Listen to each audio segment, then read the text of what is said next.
about myself. We can go straight to the topic. So, I was approached and asked to present on some very interesting topic. Now, everybody knows about ambient air quality, or the pollution that is visible around us. I mean, we are living in a country which actually deals with oil and gas. So, if you look outside, it's pretty evident that for some, for obvious reasons, we are exposed to ambient air pollution. Much studies have been done on this. There's a lot of research publications. There's US EPA standards, the local regulations, European regulations, all dealing with outdoor air pollution. And in countries like India, there's been days when the whole schools or offices get shut down because of outdoor air pollution. But what's not been studied, and it's even till date, because I come from a research background, there's not much research on how much pollution we are exposed to indoors. You see, the world is moving towards an environment where most work is now done indoors. Computers and remote work has taken over the world. So, in all industrialized countries, or even for countries that are aspiring to come to that level, most work has now gone indoors. We spend almost 90% of our time indoors. So, it's evident that we are exposed to some sort of pollution inside. We can feel it. We do experience it. But what is it? So that's what we're going to deal with today. My presentation is going to be touching on the surface topics, because each topic by itself is a vast repository. You can go deep, and if you really need to know anything specific, you're welcome to contact us, myself personally, and I can guide you on where you can get any reading material on this topic. So let's just go to the presentation, and I'll just talk about what we are going to discuss today.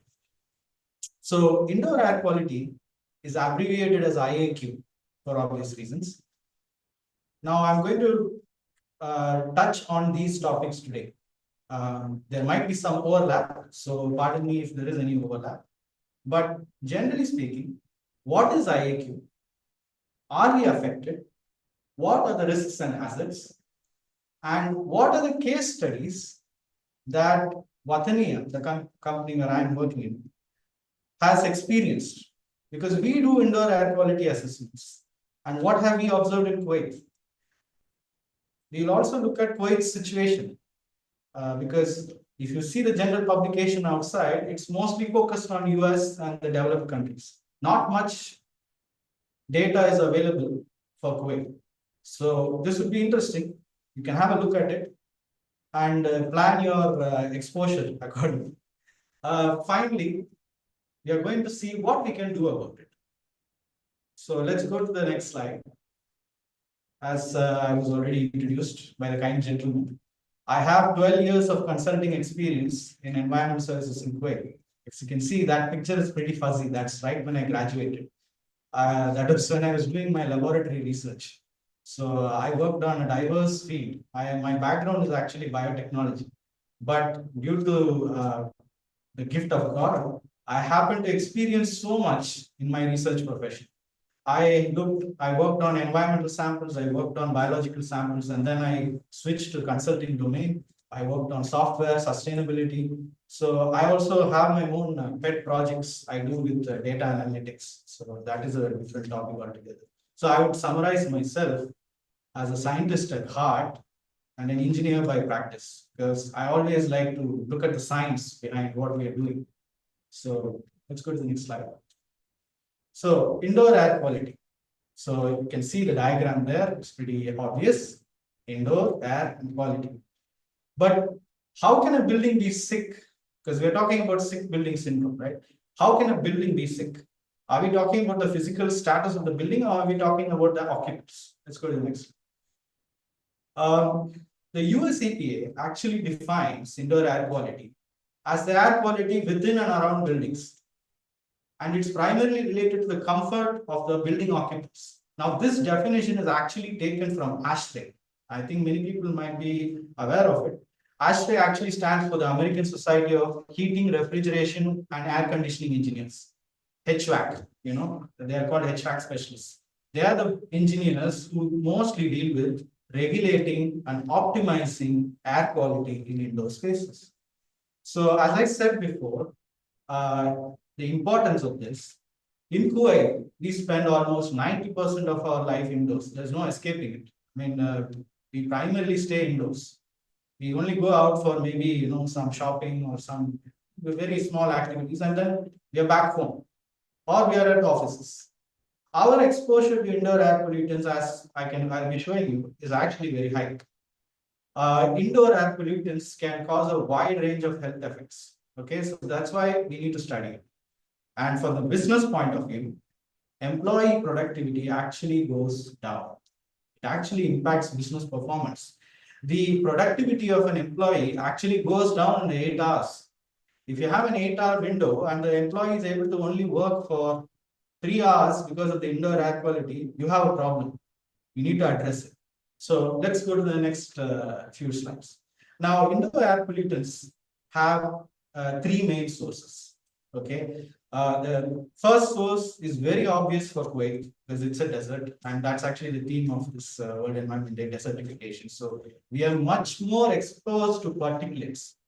There's a lot of dust, ambient dust, which actually seeps indoors because we stay in apartments in Kuwait mostly, and it's not properly designed in most cases to seal the outside air. I mean, you can smell something that happens outside indoors, right? So dust actually seeps in, and then you're exposed to pollen. When the spring season starts in Kuwait, you might notice that people actually have allergies. So that's due to pollen. And then there's dander. Dander is defined as the human material we shed on a daily basis. Actually, if you look at dust on a microscopic level, if you look in the microscope, almost the majority portion of it is actually human skin. It's disgusting, but yeah, that's the reality. So dust and dander. Dander actually comes from pets, which we don't have here, but it also comes from humans from the shedding of the skin and the hair.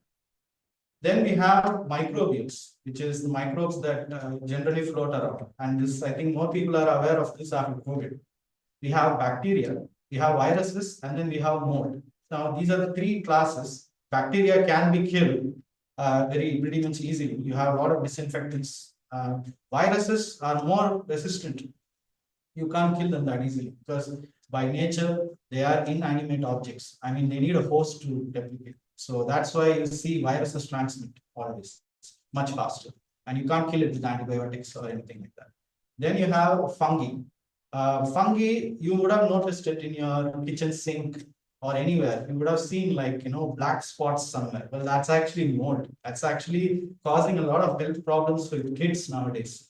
If you see kids, they usually develop some sort of respiratory illness. So mold actually likes to grow on wet surfaces. When there's water leaking or any water accumulation anywhere, you see these black spots. That's actually mold. And then we have the 3rd class, which is gases. We have CO, we have ozone, VOCs, formaldehyde, and some odors. I'm a hunter on the dog. Out of this, the most poisonous, I think many people would be aware, is carbon monoxide. Poisoning by carbon monoxide can actually kill you pretty quickly. It's because carbon monoxide actually has a affinity to bind with your hemoglobin in the blood. It is 240 times more capable of binding with the hemoglobin in your blood than oxygen. And what happens when it displaces oxygen? You starve of oxygen and you die. So very bad gas. Don't breathe it. Stay away from it. If you can, order grilled food home. Don't stay in the grilled restaurant. That's where it's produced most. Now I just want to just show a typical house. This is just a diagram. You can see the classes of things that I just showed you. You have particulates in the outdoor air. You have VOCs, which are volatile organic compounds from perfumes, hairspray in the bedroom, Then you have cleaning products, which also release VOCs in the laundry. Then you have living room where you have a lot of dust from the carpets. Then you have the air conditioning. If it gets choked up, then you don't have dust being effectively filtered. So these are pretty much common sources of indoor pollutants. And go to this is the home. This slide is actually talking about a home environment. The next slide is talking about office. So now if you see an office, you have people coming into the office. You have a typical parking lot outside. Some people, some of us work in site offices, right? We work inside KOC, we work in refinery environments. And you have vehicles coming in, heavy equipment coming in. And site offices will have porous points throughout. It's just how they are. So when vehicles come in and there is an emission, these emissions actually seep in.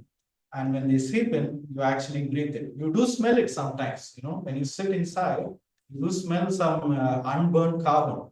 Well, that's actually carbon monoxide coming in from heavy vehicles like this. And then what else? If you see this person is sitting in a chair, right? Well, he's facing a painted wall. Have you ever noticed that when a wall is painted fresh, you smell something that actually gives you a headache? Well, that's actually VO6. So don't sit near the wall if it's painted fresh. You have carpets. Under the carpets, you put glue. And this glue actually contains formaldehyde. Formaldehyde is a very poisonous substance if inhaled over a long period of time. And then you have ozone, which is released from photocopier machines. It's just the way it operates. It comes from the toners. If you inhale this on a long-term basis, what happens is it actually damages your lungs and increases the production of mucus. And so people will always feel congested. Let's just go to the next. So what is sick building syndrome then? Well, you see this person, right? He's inside a building. Now, what is he experiencing? He's experiencing headaches, fatigue. Sometimes he's having a lethargic feeling, like, he's like just tired all the time.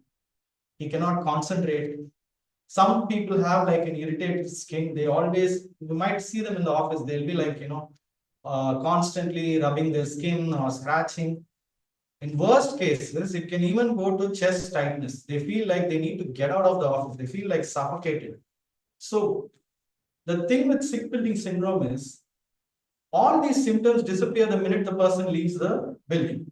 As soon as he leaves the building and goes outside, he feels he's been released from prison, that he can breathe, that he's away from a place where something is wrong, but he cannot tell what it is. So that is sick building syndrome.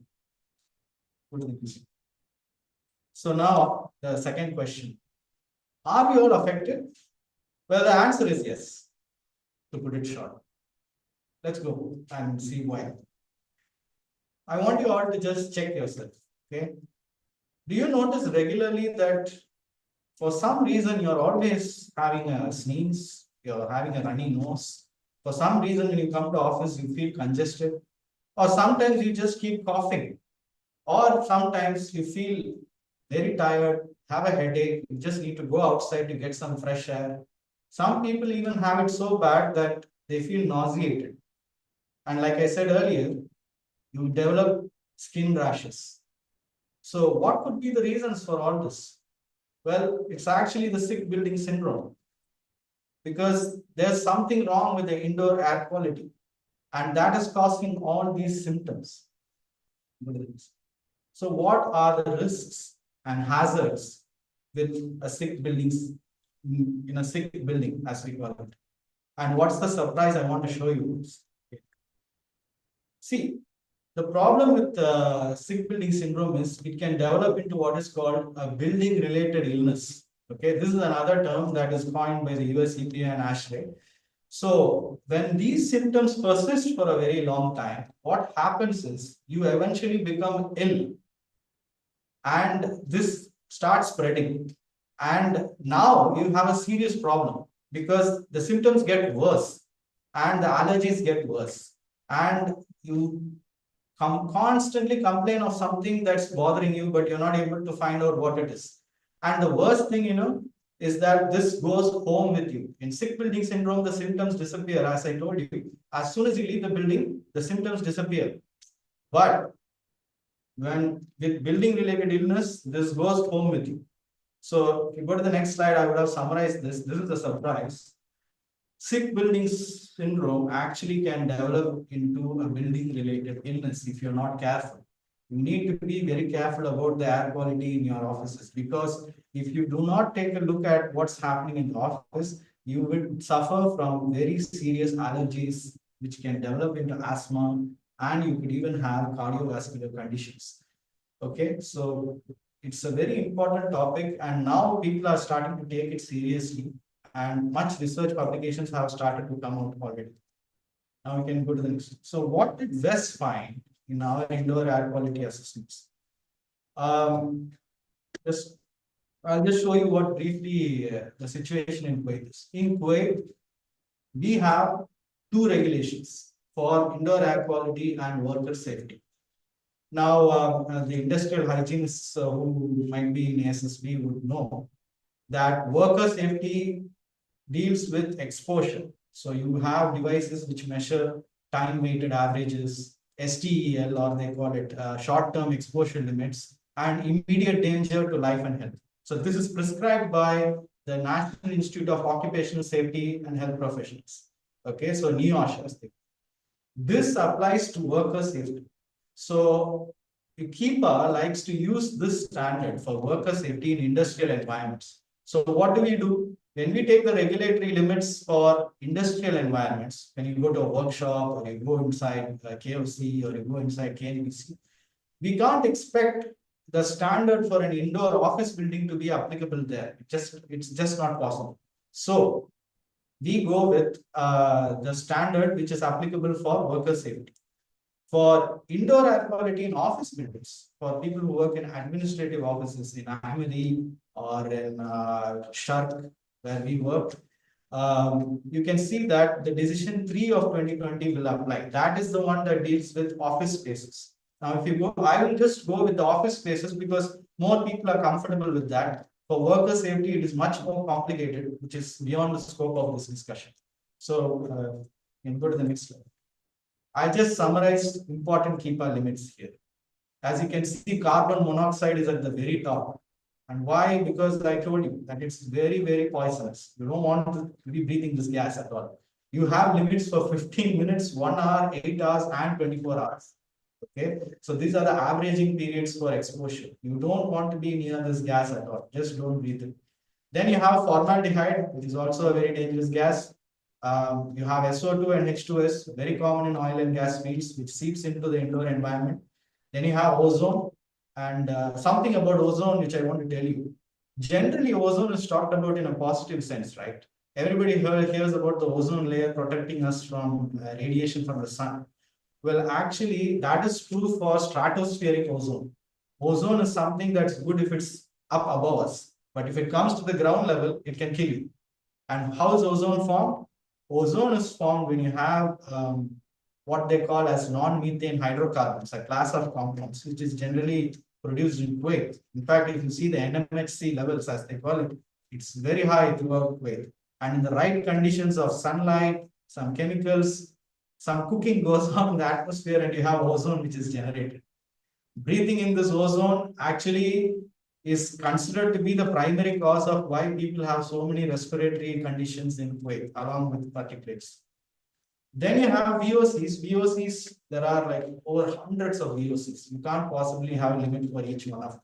But a general rule of thumb is KEPA has a standard. Okay, so they have different exposure levels, and then they classify the risk. So with each increasing concentration, the risk increases by 1 in 10,000, 1 in 1,000, 1 in 100.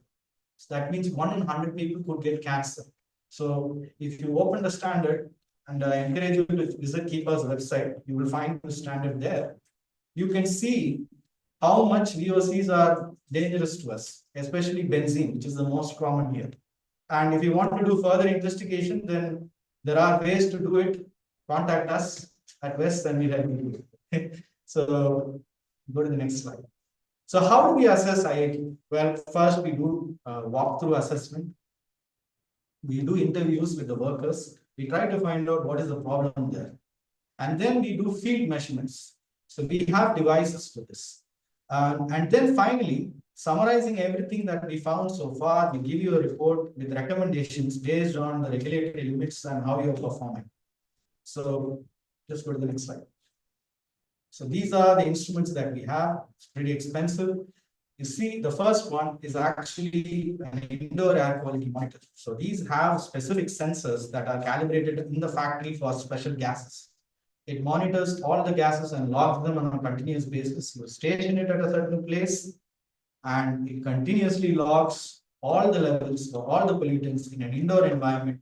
And KEPA usually recommends 7 days of continuous monitoring to assess the risk that employees are facing in an indoor environment.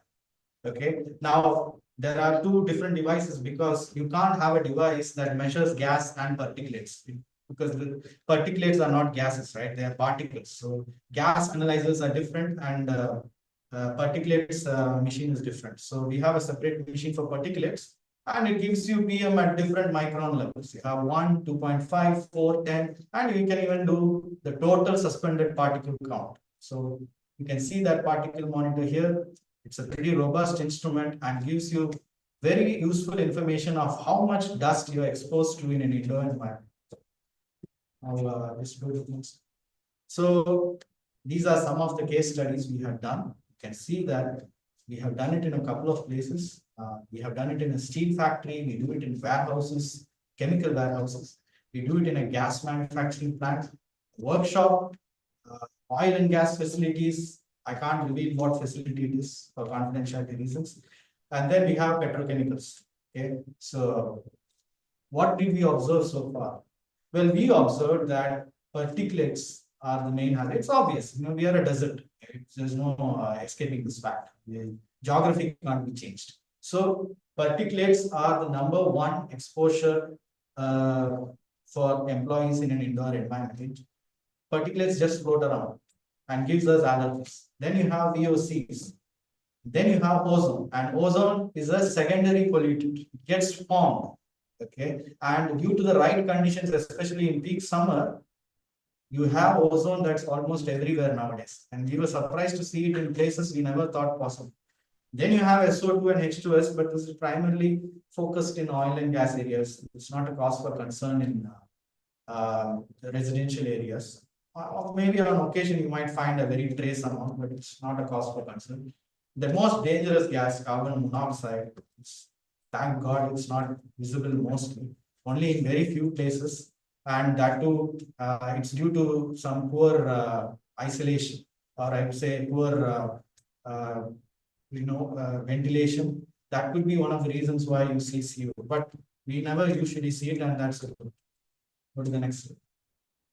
So what about the research publications of Kuwait? So that is the case studies we did.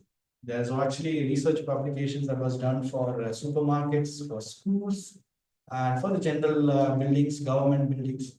And they're seeing that exposure is very high for these gases and particulates. You have CO2, not CO. CO2 is not actually a pollutant. It's actually a measure of how suffocated you are feeling actually. So you don't want CO2 to be very high. But unfortunately, in many places, the occupancy increases relative to the fresh air that comes inside. So when you have too many occupants, the CO2 level actually rises. So that means we should either decrease the occupants or increase the space. So this is the problem we are facing. We have VOCs, formaldehyde, SO2, ozone, and particulates. So this is what they generally find in indoor air environments. The next slide. So what is the take-home message here? The indoor air is actually much more polluted than anything. Sometimes 2 to 5 times more than the ambient air. And because you stay indoors, the exposure is very high and it actually damages your respiratory system, which is why you see a lot of respiratory illnesses in Kuwait. Actually, I'm pretty sure everyone's kids nowadays will have a monthly visit to the doctor just for some respiratory issue. Well, you could maybe, this could be the reason. I mean, I'm not saying that this is the only reason, but this could be one of the reasons. Go to the next slide. So finally, we come to the last What can we do?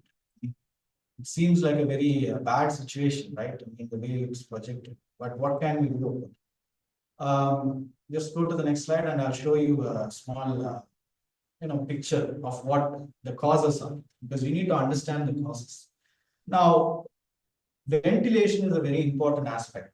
Okay, unfortunately, we live in an apartment-oriented culture here, and ventilation is not something we can really control except for the air conditioning. In houses in India, where I'm from, we usually still people live in individual houses. So we open the windows and we let fresh air come in, and the ventilation is pretty good. So overall, we don't feel much suffocated. But in apartments or in places like urban jungles, as I like to call it, in, places like Kuwait or even Chennai, or we go to Bangalore, which are massively becoming urban jungles, ventilation is becoming a big problem. And ASHRAE actually recommends that in a office or in a small residential apartment, at least 20 cubic feet of air, fresh air should be available per occupant. So unfortunately, this number is not being met in most cases. We actually have a device that measures this. It's called an airflow meter. And whenever we see, unfortunately, in many places, it's not meeting the requirement. It's just how it is. We cannot do anything about it because the ventilation is not something that is taken seriously in many design aspects.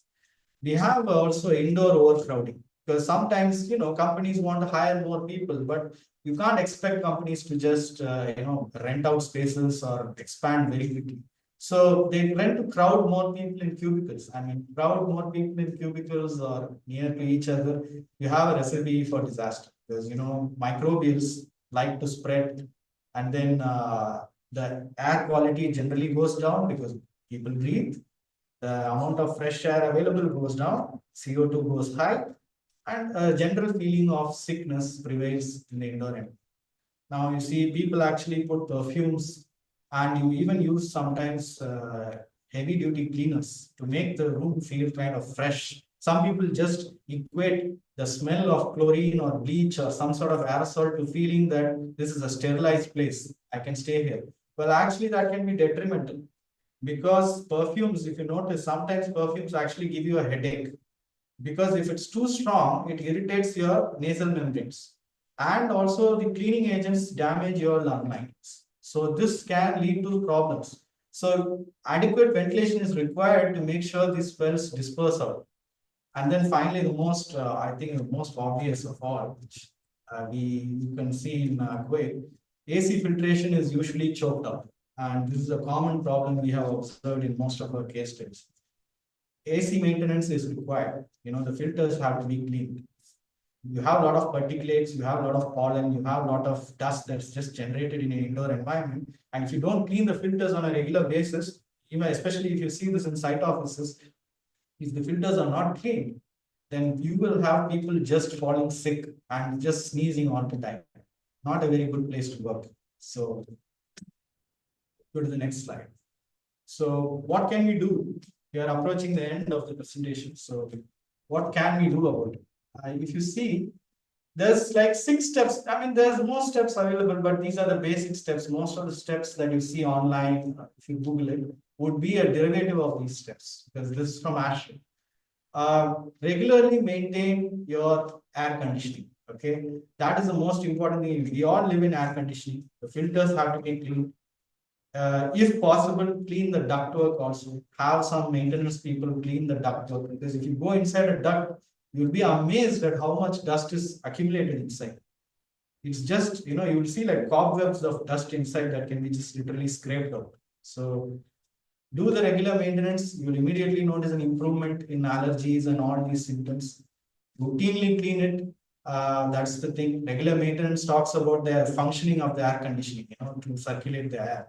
The routine cleaning is the one where I say you have to clean the filters.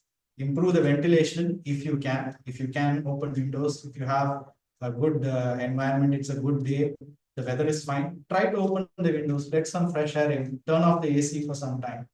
And then another important point here is to control the moisture. Now, this is a very important topic, because in most houses, We run the AC like because this is Kuwait. I mean, it gets hot, and we generally like to run the AC. I've seen people who just even I'm guilty of it sometimes. We just switch on the AC and go for vacation. So the AC is not a big deal here. No, we turn it on. But what happens if you do that? You completely dry out the inner atmosphere or the indoor environment. The air just gets devoid of moisture. Now, if you see this chart, you have a relative humidity at the bottom. You have it from a scale of 0 to 100 because it's in percentage. You don't want to go below 40 and you don't want to go above 60. Why?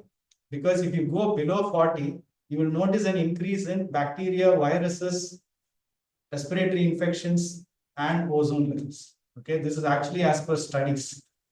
But if you go too high, then what happens? When the humidity increases, water level increases, and that's a breeding ground for microbes.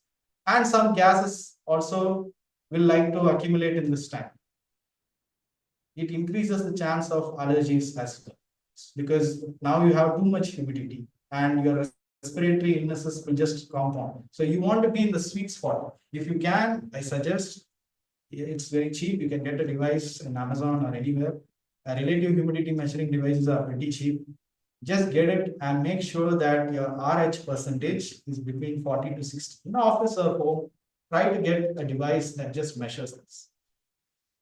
This is a very important chart. This has been shown in many studies to be one of the main factors. So I highly encourage people to regulate and watch out. Apart from your temperature in your AC, try to monitor the RH percentage. Then the next suggestion is to use natural cleaners. Now we usually like to use Clorox or anything that's heavily chemical laden. No, it's not really needed. You don't want to just keep killing bacteria all the time. It's really not needed. You're exposed to bacteria anyway. You have it in your gut, actually. You have it around you. So there is no point keeping on sterilizing. Sterilizing agents contain a lot of VOCs and chemicals. Try to use natural cleaners. They're just soap. Ordinary soap is pretty much enough. Just a soap spray is more than enough to clean everything. Don't use heavily scented disinfectants. They contain a lot of chemicals, a lot of VOC, which is actually not required. And finally, this is the most important. I would highly suggest that you keep some indoor plants. Okay, plants have shown to be boosting oxygen levels in your home. I think I have one here. So this is just a plant. And if you are interested, you can contact us. We'll give you a plant. But these plants are very good. If you water them and take care of them, they'll take care of you. So it's a very unique thought, right? They will take care of you, the current situation. So try to get a plant.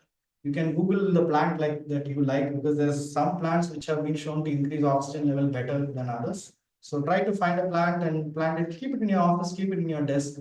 It will make a good difference. Okay. Next slide. So is indoor air quality actually a new topic? Well, actually, no. This was a snippet I found online. This was published in, I think, the 1800s. Okay. This was published by Ellen G. White. Okay. Ellen G. White is a very famous American author. She was also a medical practitioner. I wouldn't call her a doctor, because those days there's no such thing as a doctor. There's like a medical, as they call in India, it's a compounder. Like that, they had something called a medical practitioner. But see the observation that she made. It's very interesting. In the construction of buildings, whether for public purposes or as dwellings, care should be taken to provide good ventilation and plenty of sunlight. School rooms are often faulty in this respect. Neglect of proper ventilation is responsible for much of the drowsiness and dullness that makes the teacher's work toilsome and ineffective. Very, for the time 1800s, this is a very good observation, something to think about. And I hope as a teacher, my work is also good and you didn't feel dull. You were entertained and you learned something today. So we'll just go to the next slide. And if you have any questions, you're welcome to ask me. I have touched the surface of all the topics, because each topic by itself, you want to learn about bacteria, that's a different topic. You want to learn about particulates, that's a different topic. So I have tried to keep it as interesting as possible. and just summarize the situation according to Kuwait. So thank you so much. And if you have any questions, just let me know, and I'd be happy to answer for you.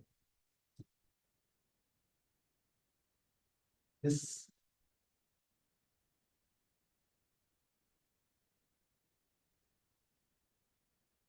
Mr. Kashif. Yeah, Mr. Kashif. Hello. Yes, Assalamualaikum. So I have one question. Yeah, go ahead. First of all, thank you for such a wonderful presentation. It was really informative. I have one question. Does this nowadays we have air purifier? Yes. Okay. A lot of air purifiers. Okay. Is this effective in reducing the sick building syndrome? See, air purifiers actually use something called as a HEPA filter, high efficiency particulate air filter, as they call it. Okay. So they are designed primarily for particulates. So they will be able to capture particulates, but you need to see the data sheet. If you're buying an air purifier, I would suggest to see the capacity at which it takes the air inside, and then try to see the data sheet and look at the filtering capacity, like how often it gets choked. And also you need to check the microns of how much microns it can filter. The more microns it can filter, like if you go to PM 2.5, it gets more expensive, and generally it's not sold for homes. PM 10 is a good benchmark. Try to get an air purifier. But if you do it, if you buy an air purifier and keep it in a hall and the capacity is not that great, for example, you are not going to see much of an effect. It might be good for bedroom. So you need an air purifier that has a high capacity, and that depends on the make, model. There's a lot of things going on. There's another type of air purifier that's actually very popular in the US. It's called an ozone generator. So it actually generates ozone and disinfects, and because ozone also in a way disinfects viruses and prevents the spread of respiratory infections. But now this is being discouraged by the United States Environmental Protection Agency and also ASHRAE. Why? Because of the reason I told you, ozone itself becomes a pollutant. So just get a normal air purifier, try to get, spend a good money on one, try to find one that has a very good filter, and make sure the filter is, replaced on a regular basis. Okay. Thank you so much. Yes. Hi, sir. Good evening, sir. I have a question, sir. Yeah, sure. Sir, thank you for the good presentation, sir. It's really useful to us. Sir, I have one question regarding this indoor air quality. The room temperature, it should same for every part of room, or there is some different ranges? See the general, if you see the KEPA standard that which I showed you, that KEPA has recommended a 23 to 26 degrees C for indoor environments. Okay, so 23 to 26 degrees C is considered optimal.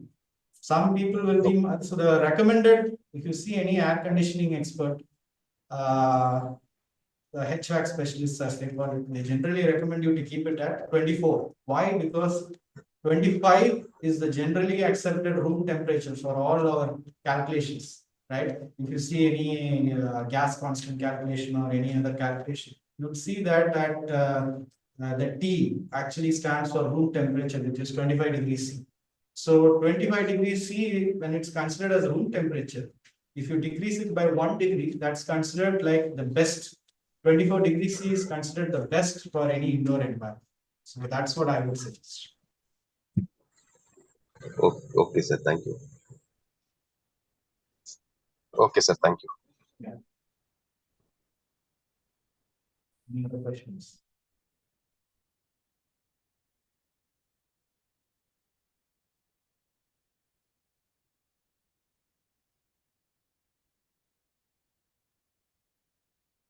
Any more questions? Okay, now I'm going to post a link. Sorry, there is a quiz session, right? Prabhiji, are you there?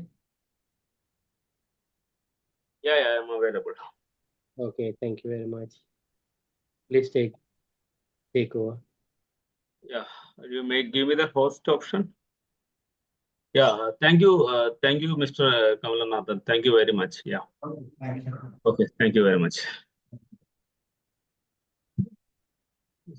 So good evening, Assalamu alaikum, everyone. So we will be just going for a quick section related to the Environment Day. We will be having around 12 questions, which is almost related to the questions related to Environment Day, and then 2 questions are from the today's sections. Okay, so I will be sharing the screen. I hope.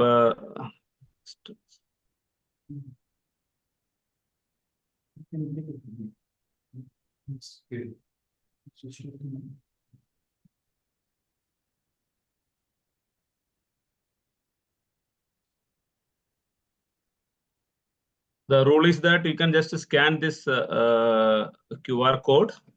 You can scan this QR code through your mobile phone, and just you will be directly taken to the quiz page. And you can please write your name correctly, so that at the end of the section you will be getting a certificate.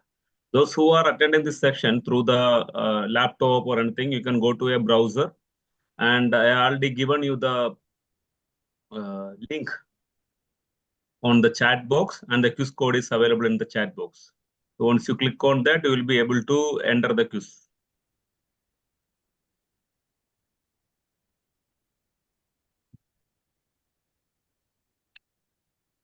Kindly request to put the right name, so that at the end of the quiz program, you will be getting a certificate. So whatever the name you are going to give, it is going to come on your certificate.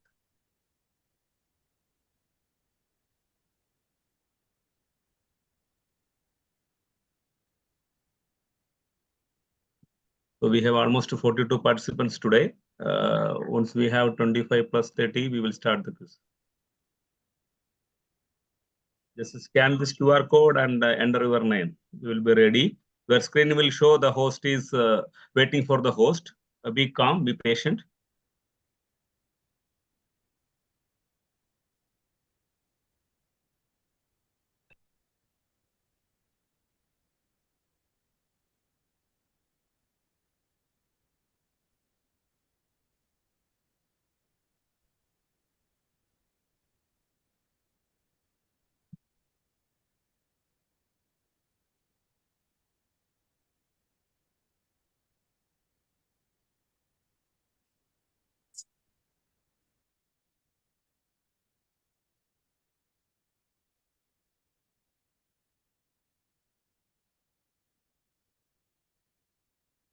The link is shared over there. That is hsechamp.com/sport/.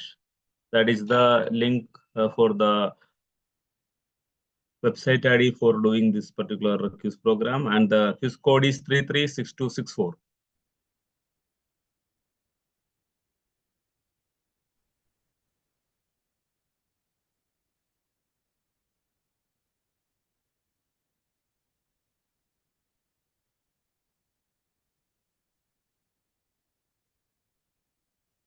If anybody is pending to join, please join so that we can start.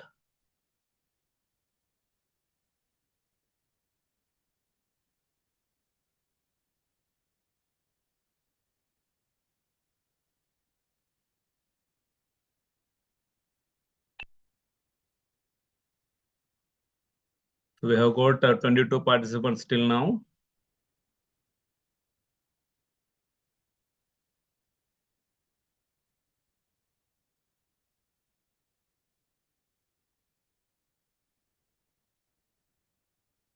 So once we have 25 participants, we will start this quiz.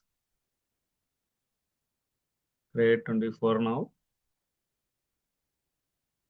If you don't want to look anywhere, kindly check on your mobile phone only. The question will come onto your mobile phone. Answer will be coming on your mobile phone. You have to select the right answer from the options given. So who will be answering fast, who will be getting more points. Okay. So you don't want to look on this particular screen. You don't want to look on this particular Zoom site, nothing. You can just look on your mobile phone, or you can just look or watch on your particular site. Okay. Thank you. So we are starting. We have 26 participants now. So everybody get ready. Ready? 1, 2, 3, start.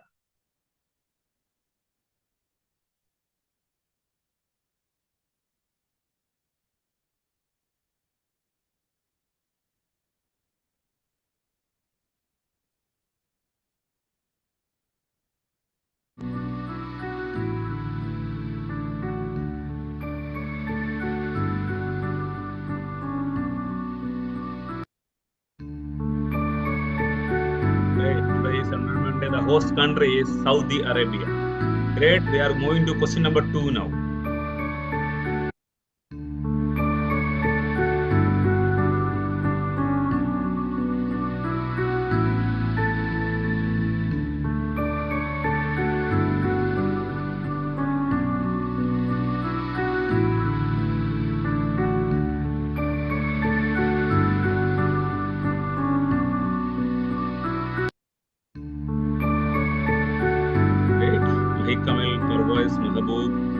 So we are moving to question number 3 now.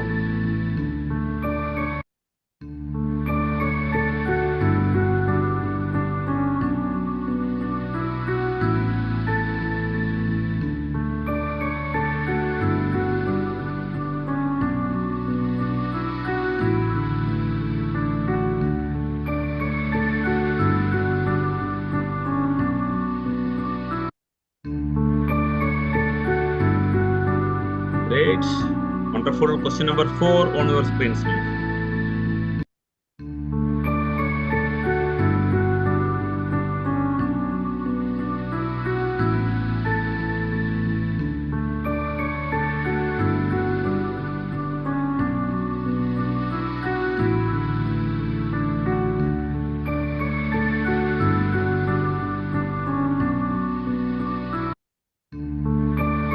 There is changes in the podium. Mahi, Parvez, Kayur Pandya, Mahu Vasan. Wonderful. Question number 5 on your screen.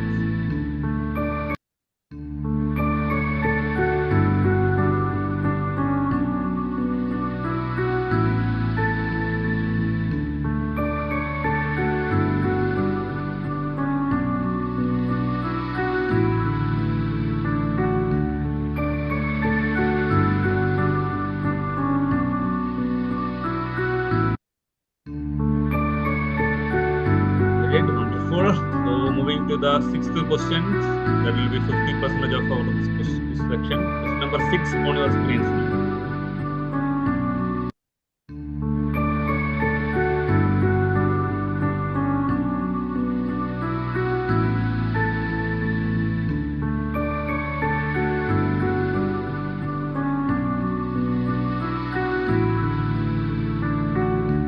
I think this is one of the questions we have highest persons attended correctly.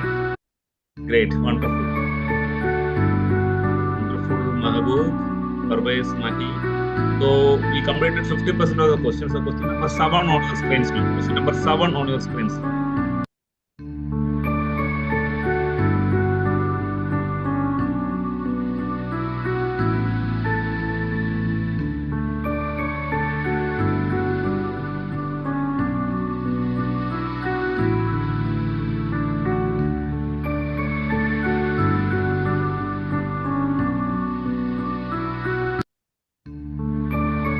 Great, wonderful. Question number 8 on your screens now.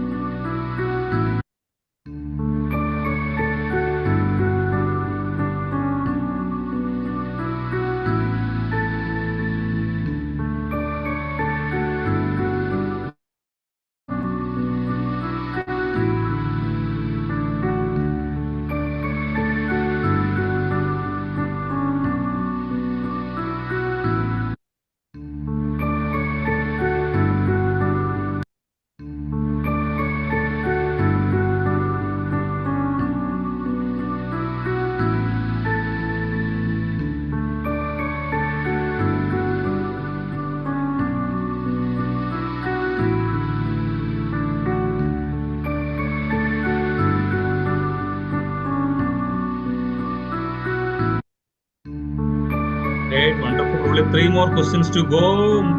Mahabub, Mahi, Parvez, Vimalnathan. Only 3 more questions. Fastest fingers wins. Question number 10 on your screens now.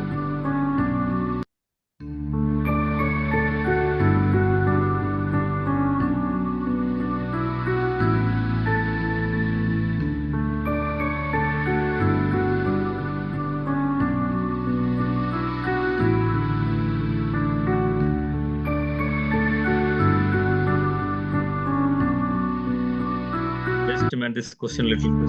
Just a matter. So question number 11 on your screen.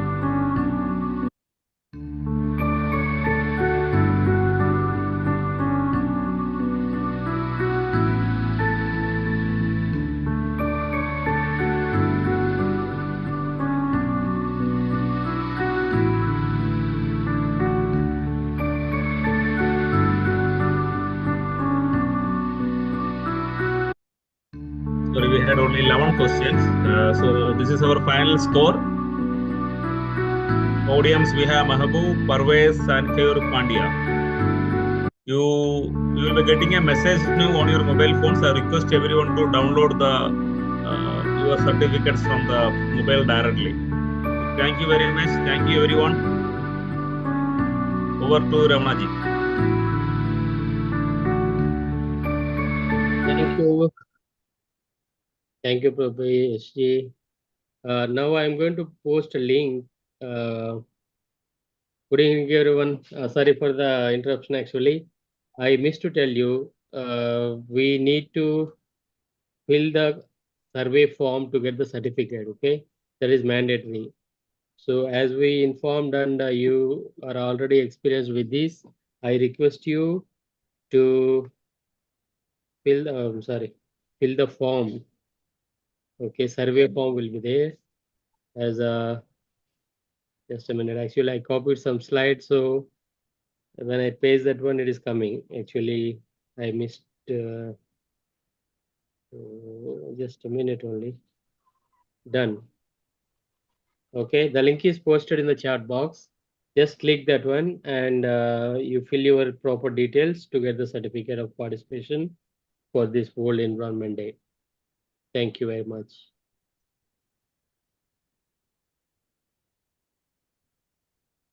The name should be proper.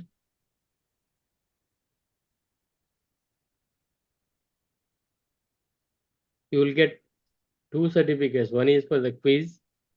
Those who have participated in the quiz, they will get the participation certificate. And here to attending this program, if you participate the survey through this link, you will get the certificate of participation for this event.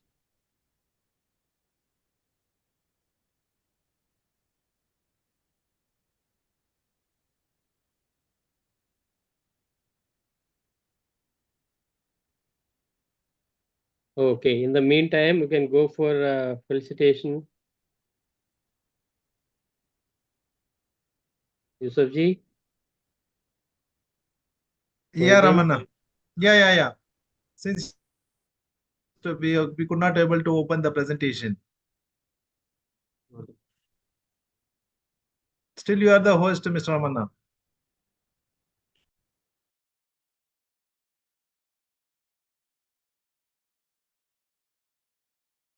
Try now, Mohideen.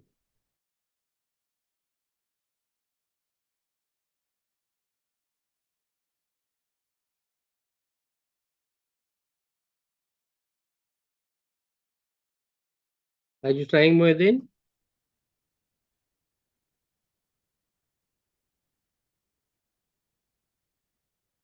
Yes, Ramana, yes.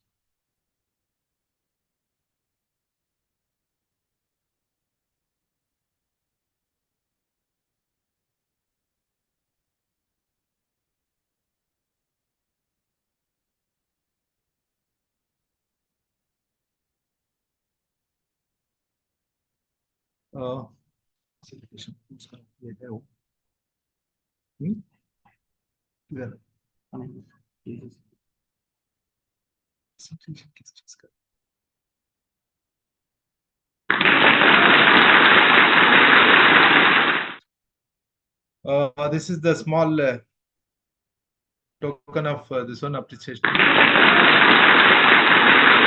Certificate of appreciation, which is presented to Mr. Kamala Nathan Sadashivam. Mashallah, this one, it was an excellent presentation, excellent technical meet. It's really the eye-opening meet. Actually, we all of us, we never expected that being inside also we are having the hazard. Being inside the home, we think that we are safe. Like today, the presentation has opened all of our eyes that the indoor air quality also has the pollutants. And really, as the introduction page, which it was given by Mr. Kamalanathan, really you are the scientist at heart and engineer by practice. So you are giving the knowledge for the people and protecting every one of us. And really, today only I came to know that it is 90% indoor also. It is not safe. Means we are staying inside Kuwait 90% indoor itself. And really, the pollutants which you discussed, carbon monoxide, formaldehyde, sulfur dioxide, H2S, ozone, VOCs, benzene, particulates, really, it is great thing that everyone got the knowledge of all these things which will be there in the indoor also. And it was excellent that the sick building syndrome, it is giving the building related illness. And it's a vast topic which you have briefed in a very simple and very interesting way. Thank you very much on behalf of ASSP. This is a small token of appreciation for you, Mr. Kamalanathan. Thank you. Thank you so much. Quiz winners.